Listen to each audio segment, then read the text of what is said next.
So in this video, what you're going to see is an actual interview that we conducted with one of our clients, Scott Fenton, and his wife, Denise, actually. The purpose of this interview is to see what a wife's just honest perspective was on her husband going through the Default Kings process. And in this video, they talked about the challenges they faced, and they also talked about how what we taught them helped them overcome those challenges. So this video is a little bit different than all the rest on this page in the sense that it's not just me giving you the direct information. We actually thought it best for the purpose of this video to share an interview so that you're hearing it directly from the wife of one of the men that we worked with. And so feel free to watch this for context on what a wife's perspective was after her husband going through the process. Scott and Denise also do go into some of the practical strategy that they actually implemented. So this video will also be educational and quite literally provide some information that would empower you to be more successful if you do decide to engage with us. And also feel free to share this with your wife. It'll both provide her some context information. It'll support her in empowering you through this process. And also will give her confidence in what you decide to commit to if you decide to engage with us. Without further ado, enjoy the interview. All right, today I am sitting here with my client and friend Scott Fenton and his incredible wife Denise. Scott's gone from 245 to 209 since May 14th, which is May, June, July, not even 3 months ago. But honestly, Scott's story is more than just a weight loss story. It's a story about commitment. It's a story about overcoming doubt. It's a story about taking action in faith after past failures. And I'm sitting here with Denise because they have experienced some incredible blessings on the other side of good health. So Scott, Denise, thanks for being here with me. Oh, thank you. Thanks for having us. Yeah, awesome. So Scott, I'll start with you, man. Before engaging with us, what were some of the things that you had tried before? What was your mindset when you were sitting at the 254 or 245 pound mark? I actually was at about 280 at one time in 2019. And then I tried I went to a health doctor, and he gave me laser around the belly. So I would do that two times a week. And he gave me like a menu which was weighed out by the palm of your hand and certain foods not to eat. And I went down to 210 pounds doing that. That's without exercise. That's also without, it's an easy way to do it, but I decided to stop doing that, and I went back to my old habits really fast. And within the next 3 years, I was back to 240, 245. Then I topped out at 250. I'm trying to do that same program again without the laser. It kind of worked for like a week. I did a lot of fasting in the morning, and I knew I needed more help. I'm watching my wife work out. She's a lot stronger than I am. She can lift a lot more weights than I can. And she's showing off every now and then. I'm like, yeah. She goes, you should come with me. I'm like, no, I'm not going to go there. That's not going to happen. And then I saw Joey on Twitter, and I liked one of his videos, and he didn't give up on me. So that was the key. And then I pulled the trigger, and then I became part of this program here. And that's what I was trying. I was trying everything under the sun except the right things. Gotcha. Yeah. Awesome. I appreciate you giving us some background context there, because I think that's relatable to majority of people who are struggling with their weight and their health in some way, shape, or form. So for you, Denise, when Scott told you what he was thinking about this program, what was your gut reaction? Was there any skepticism or doubt? What did that conversation go like? Well, I had some questions because obviously he had done, a program back in 2019. And I knew at that time that it probably wasn't going to be sustainable. Like, I really wanted it to be successful for him, and I was really proud of him that he lost all that weight, but I knew that he couldn't sustain that eating forever. It was a lot of shakes, some drops, a lot of vegetables, not a lot of protein. So I knew that wouldn't be sustainable for him. And so when he started putting it back on and he started explaining, your program, I was like, okay, this sounds like this is something that you could be successful at. And I'd been eating, macro based, watching my, high protein, low carbs, low fat Mhm. for the past year. Mhm. And I had stopped tracking it. Mhm. And so when he showed me, I was like, hey, that's the similar programs that that I've been using. So I said it would be, I thought he needed to learn it for himself. And so it was really helpful that he had the support from all of you to help him get on track, that it wasn't me as the nagging wife, telling him this is what you need to do, because that didn't work so well. I'd say, and now I just kind of go, oh my gosh, that's what I've been telling you for a year. But he learned it on his own. So he's internalized it. So it's something that he's committed to. Yeah. I've just really been proud of him, gets up early every morning. Not only is he eating right and following the plan, but he's spending more time in the word, Mm. which, as a Christian family has been really impactful.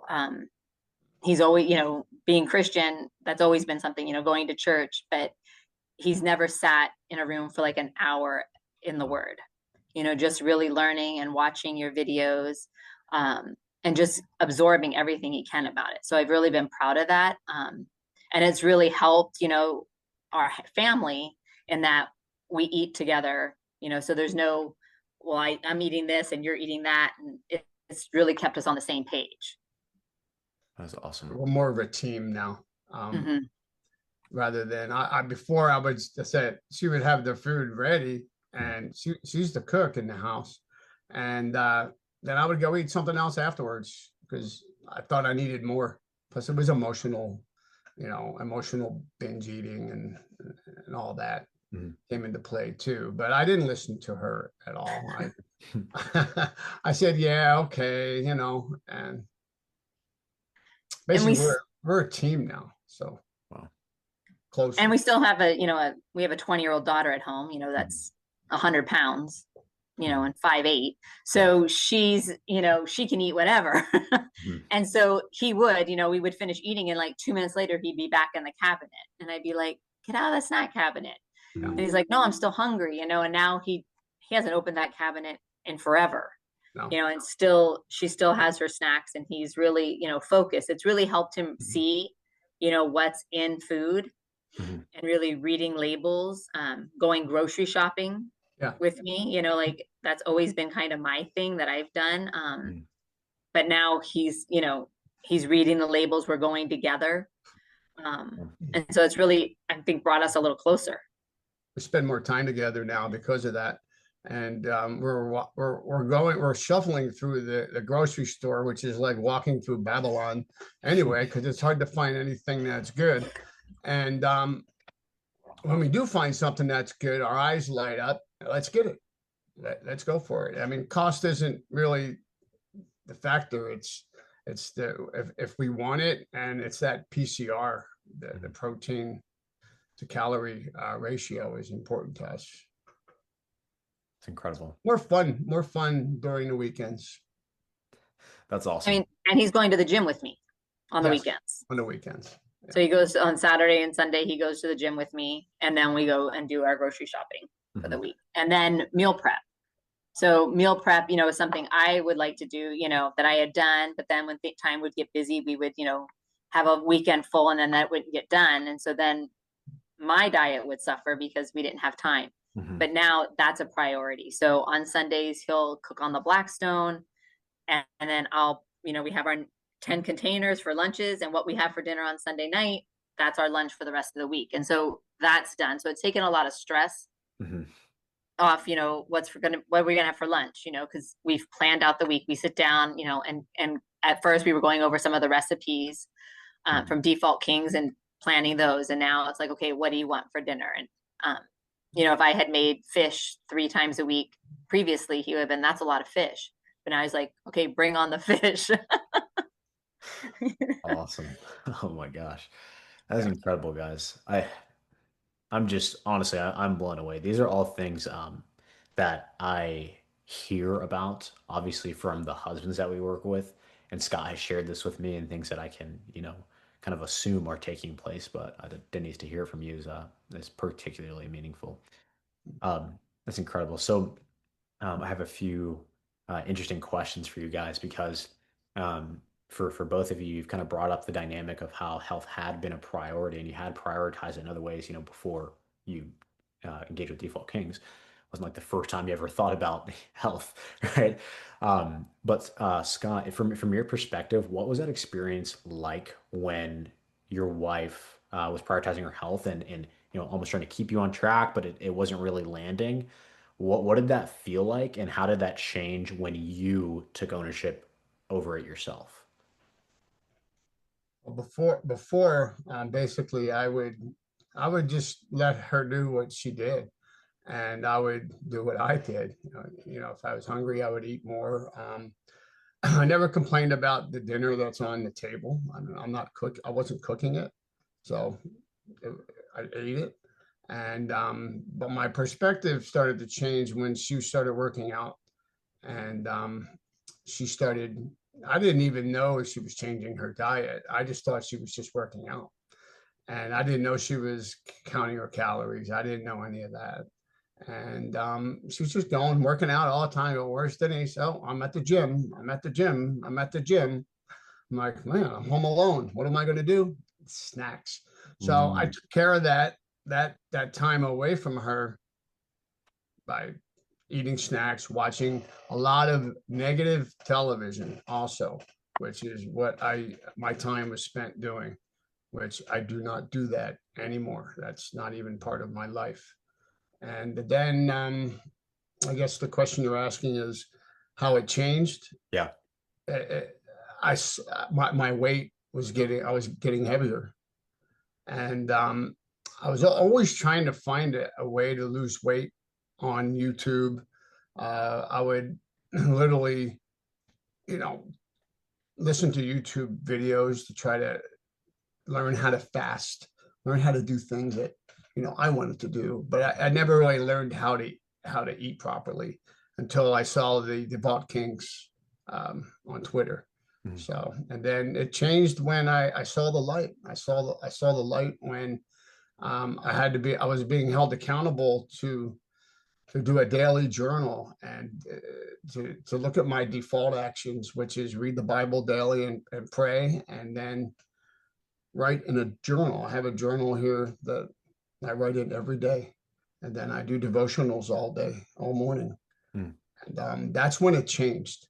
When I started to change my identity from being fat and okay with it, and buying new shirts to deal with it, and my identity changed from the fat pop up because I'm a grandfather also Mm. to I've been remade. I've been transformed now. I've been remade to honor God and also to honor the body that He created for me, and that's where it changed right there.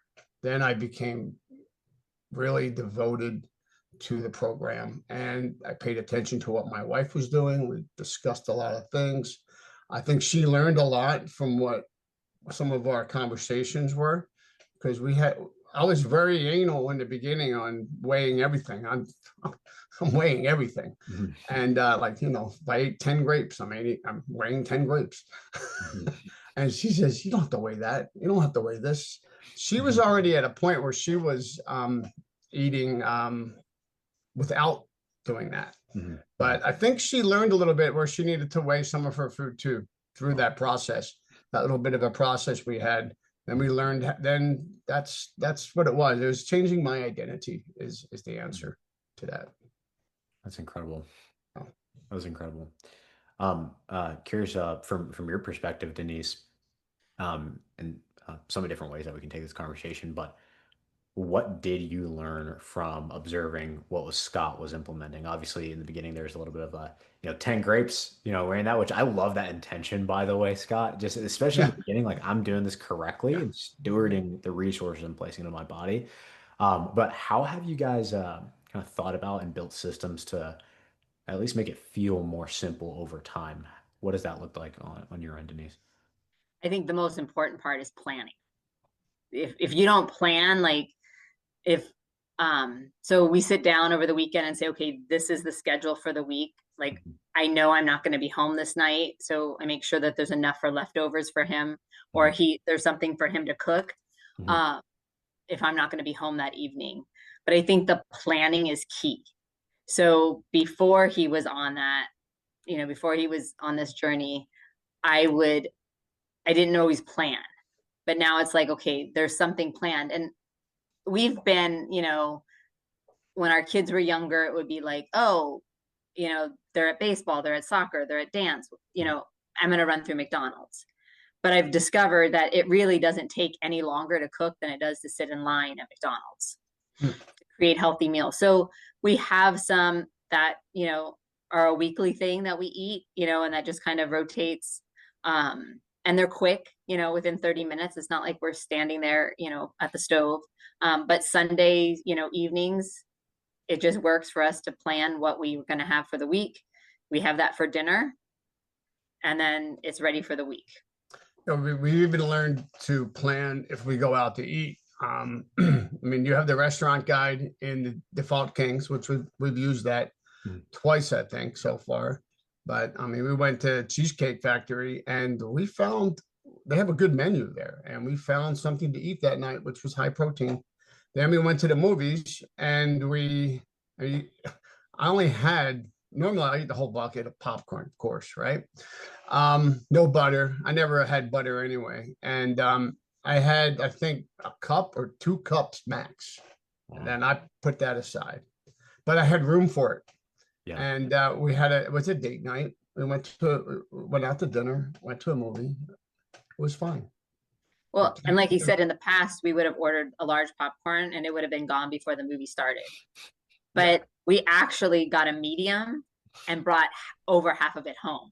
Oh, and I was like, half go. Our daughter ate it. Okay, okay. It sat on the counter, and the next day I had put my hand back in it and I was eating a little bit. I'm like, okay, either she wants this and she's going to eat it, or it's going in the trash because I couldn't stay out of it the next day. But and it's okay to throw food away. I found that out. You don't have to finish your whole plate. That's funny. That, first off, that's awesome that you guys were able to bring that intention into date night. And yeah, sometimes I made a video once where I went out to dinner at an Italian restaurant and ate just a small piece of the lasagna. And then I was like, I did finish it the next day, by the way, but it fit into my calorie goals. So that's kind of funny. Something I'm curious about on the date night front is food is such a common culturally set standard when it comes to just fun and celebration, especially on date nights, right?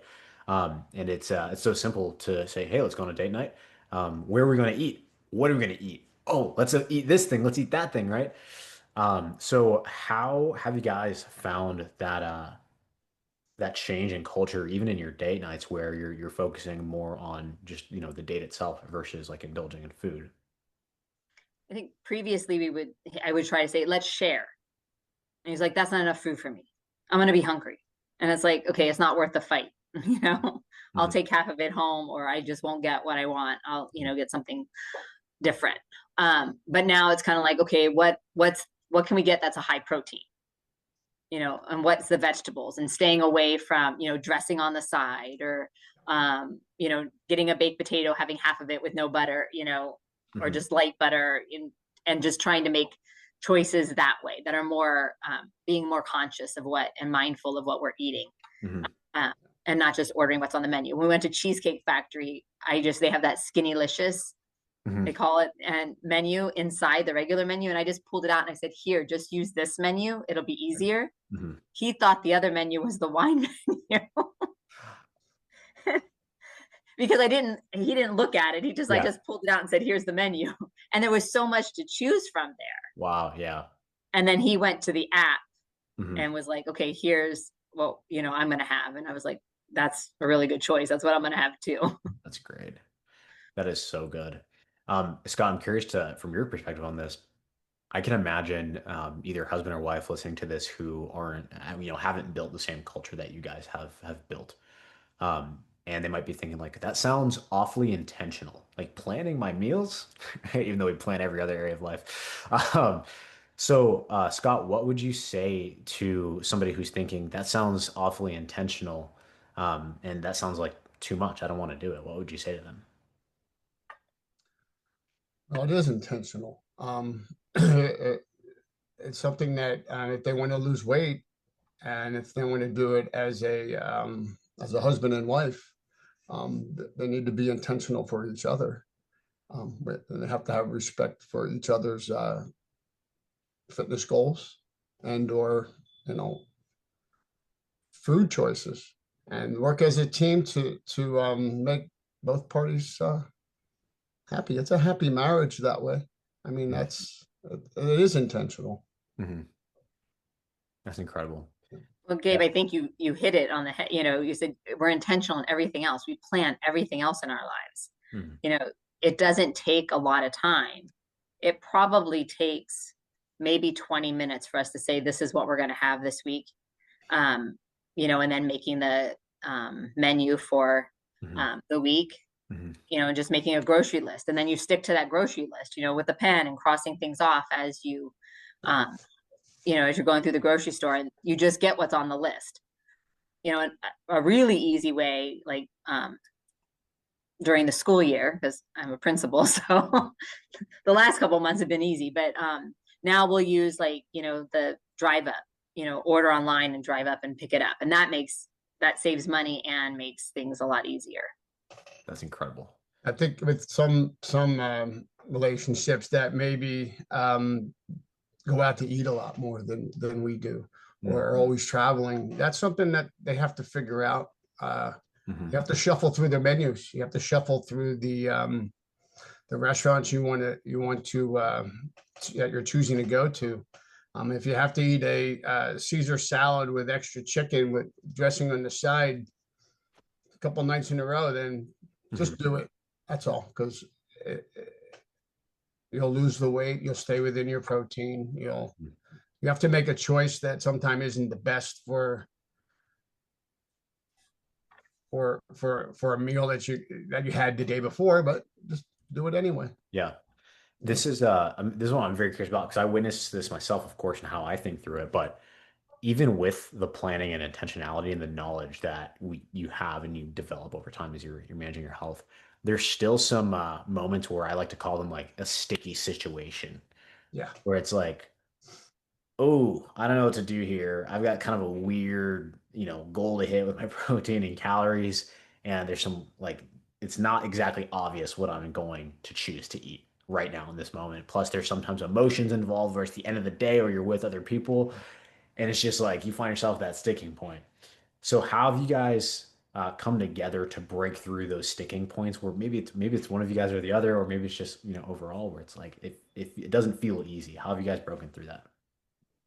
Used the app one day when we got a flat tire on our way to a birthday party and on our way to Costa Mesa.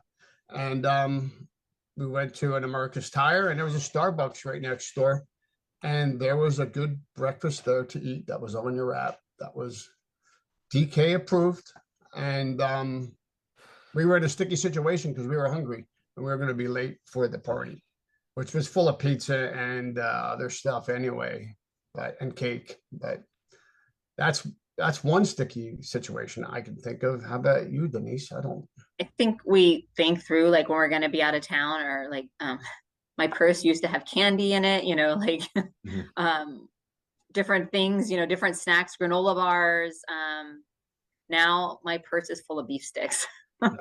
Yeah, I knew that was Like, coming. seriously, yeah. I'll reach in. Oh, that's not a pen, that's a beef stick.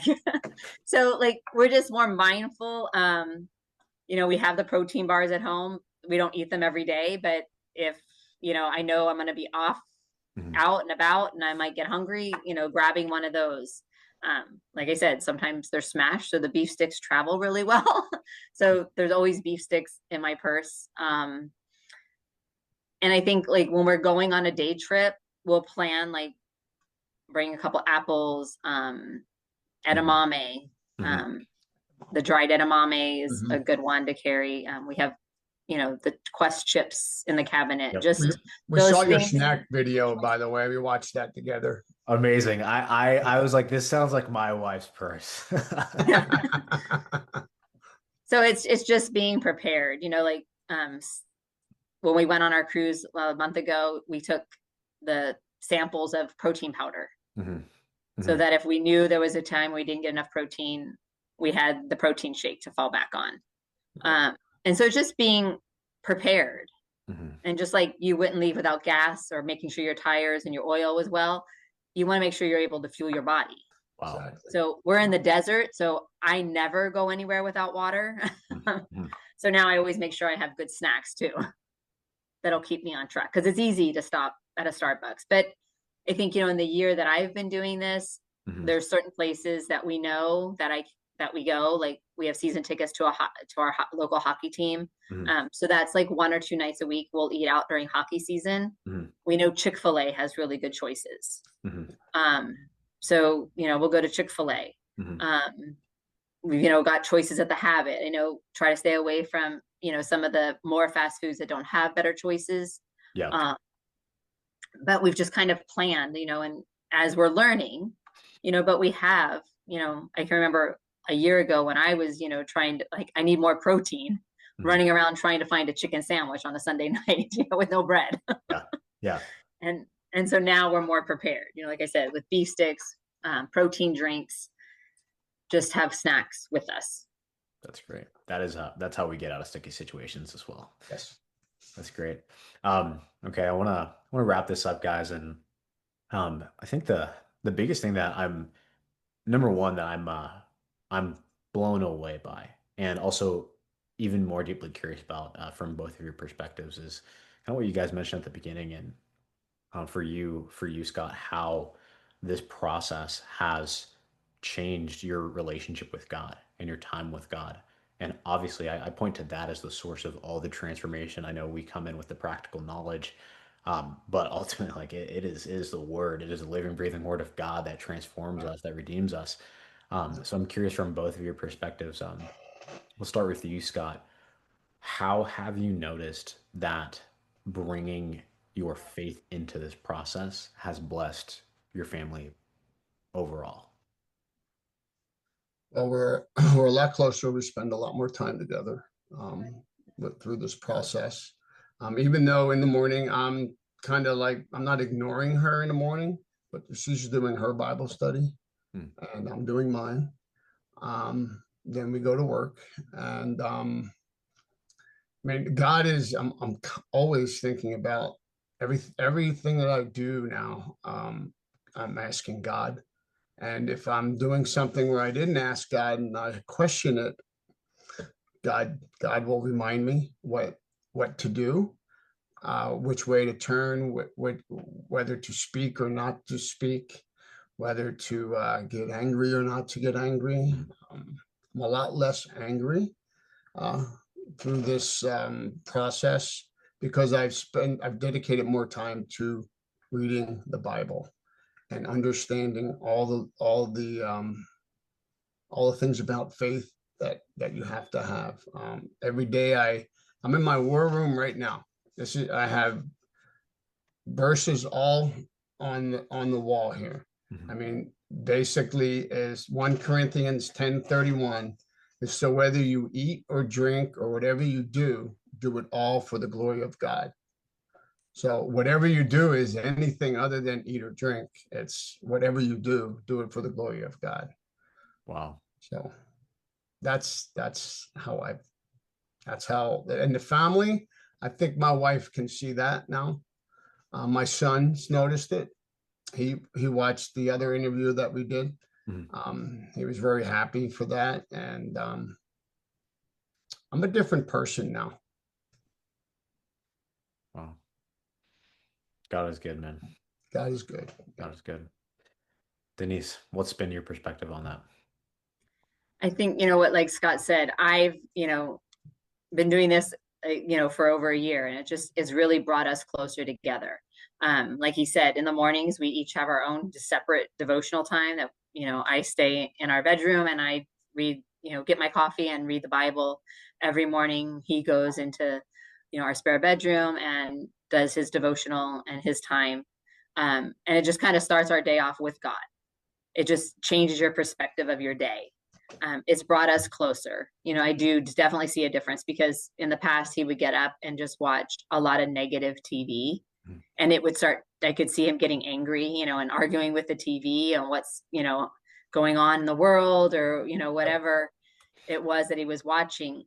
And he doesn't do that now, because, you know, it's always a give and take, where there's only so many hours in the day, and it's how we choose to spend our time that is where, you know, you get your, you know, your information, you get, you know, it impacts you, whether, you know, if you're on technology all the time, there's always a positive and negative. There's always a cause and effect for everything. Right. And so I think he's starting to spend his time, or he's been spending his time over these past 12 weeks, you know, refocusing on positive versus the negative, constantly bombarding him. And like I said at the beginning, it's, you know, I could tell him, you know, that, why are you watching that? This will, you know, it's making you angry. Why don't you turn it off? But he really had to come to it on his own.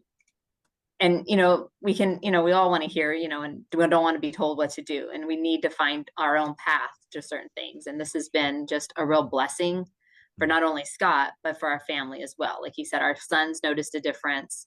Our daughters noticed a difference. It just really is impacted our lives in a positive way. You know, we're at a different stage of life where we have, you know, of our 3 children, 2 of them are out of the house. And so we just have the 1 at home. And so we have more time to be intentional and plan together, but it really doesn't take that long. It's just getting that system in place in your household. And it has caused a lot, you know, once it's planned out, it's done for the week. So if you have a hard day on a Wednesday, you don't have to worry about what's for dinner. Everything's there and ready to go.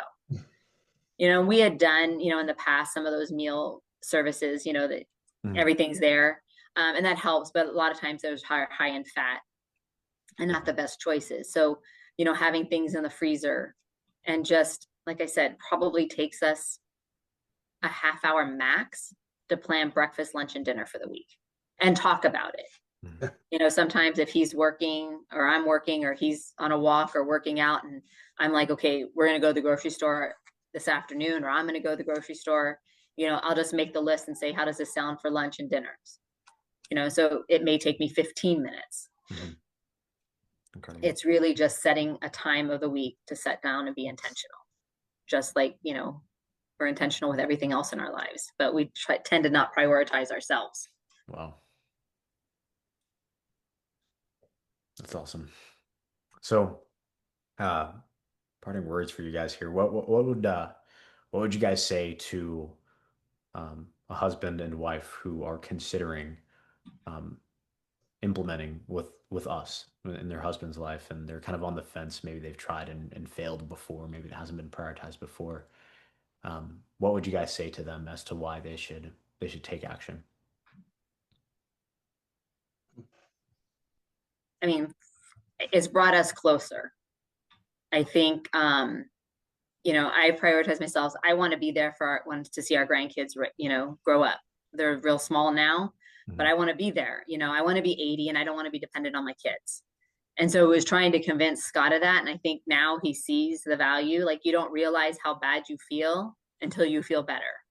And so now he has more energy to do things like going to the gym together. It's just a different way to spend time.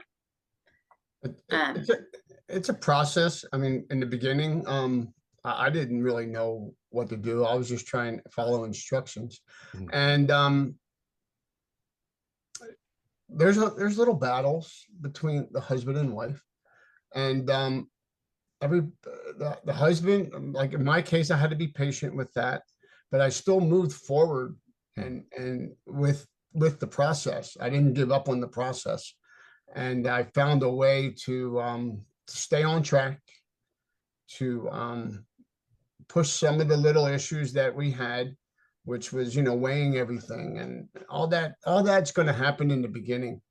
And for the partner, the wife, to be patient with that, and to maybe learn to understand the process that your husband is going through. Then you can work together as a team, slowly at first, then it'll snowball. When you see the weight loss and you see the happiness and the change in your husband, it'll snowball to where you're going to be part of that process also naturally. And I think in our culture, women are always watching their weight. It seems like, it's more of there's a lot more support for women.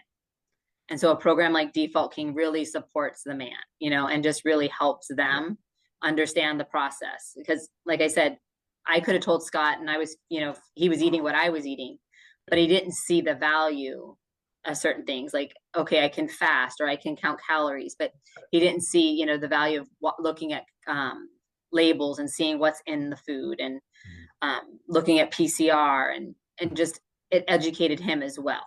I think those are things men do not want to do. I mean, I'm sure you have the experience with a lot of clients, and I'm sure some of them are like, "What? I got to do this now?"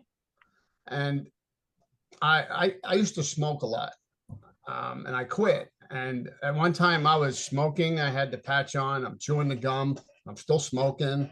And my wife knew I was smoking, and she knew I was trying to quit, but it didn't happen.